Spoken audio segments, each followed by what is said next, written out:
What's up, guys? Today is going to be my second ever YouTube video. Today I'm going to be working on implementing queues using stacks. This is a Leetcode easy problem, so let's just read through the description real quick.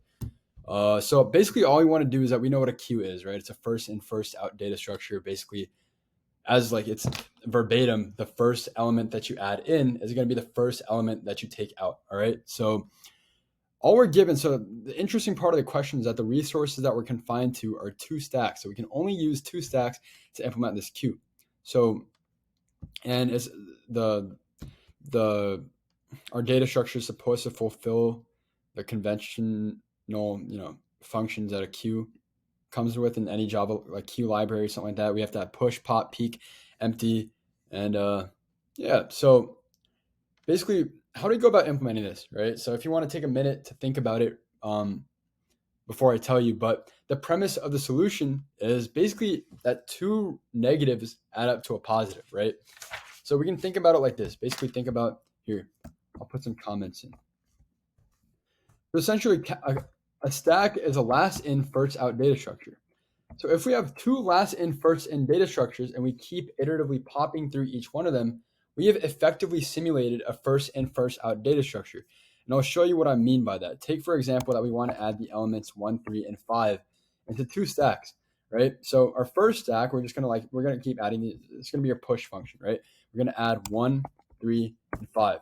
This is just your stack, right? And now what we want to do is that we want to take off elements from this stack. We want to go 5, right? Delete that.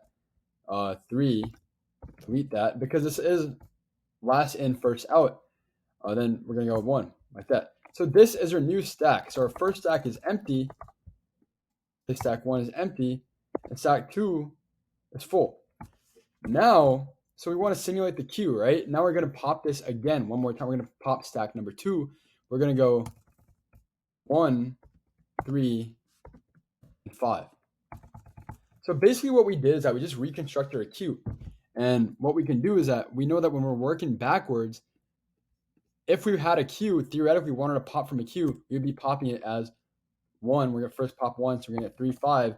And then we're going to have pop 3, get 5, right? So now for this stack, we're going to be popping 1, we're going to get 5, 3.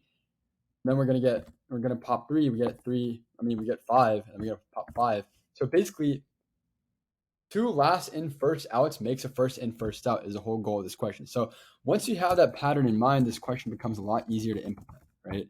Our second challenge really is just finding out what element comes last, because obviously we're working with Java's libraries. Nobody wants to go about implementing their own data structure in a Leetcode question. Like that's like some unnecessary effort. So what we can do is that first, let's initialize our variables. We want it to be, obviously we're working with integers right here. We're pushing integer. It's a parameter that it takes in. So we're going to do stack. Let's call it stack S. It's going to be a new stack. And then we're going to do stack. Another stack is going to be, we call it ref. Let's call it reference. We want this to be a reference stack. All right. And then we want to keep track of something like, no, that should be it. All right. So our constructor has to be empty. This is Leetcode. By the way, this is a pretty unconventional Leetcode question. Most of the time, they won't have you implement a whole class. They'll just have you fill out a little function. But for this one, we do have to worry about the object-oriented aspect of things. We don't have to do anything with that constructor. We just leave it alone. With the push, so pushing to the stack, or pushing to our queue in this case, is going to be the exact same as pushing to our S stack, right? We don't have to worry. Just don't overcomplicate it. That's all it takes. Popping and peeking is kind of what it gets empty. Let's fill out empty first. My bad. I said pop and peek are where it gets complicated. Let's fill out empty first. We know that obviously the size of the queue is always going to be the same as the size of the stack, right? So if s.size is less than or equal to 0, we're going to return false, or we want to return true if the queue is empty. So we're going to return true and then return false, all right? So yeah, so what do we do next? Now we want to go about popping our stack. So let's do this. While S is not empty, we're going to add every element of S and we're going to pop it to put it into ref or reference stack.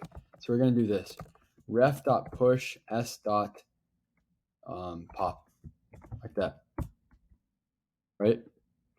So then what we want to do here is that now we're going to do cur. We're going to want to take this off of the queue, which means that we're going to have to take it off the stack. So what we're going to do is that we're going to put another while loop right here. But what has to be different between the two while loops is that the last element has to be gone before we can keep iterating through the next while loop, because then we're just going to add it back into the queue. There's no point of that. So what we're going to do here is that we're going to cur is going to equal to ref.pop. And now we're going to do the same thing. While ref is not empty, we're going to push everything to S.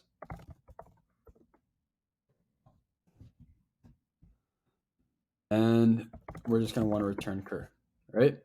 So this implementation is going to be the exact same thing as peak, but we know that with peak, we don't want to remove the element. Like, we don't want to actually remove the element, so we're just going to replace this with the pop function with peak. So this should be it. Let's see if there's anything major that I missed out on. Are all my return types right? Oh yeah, I didn't actually. Let's initialize int cur to 0. See if this runs. I think it should run if I didn't make any silly mistakes. Yeah, so let's submit this.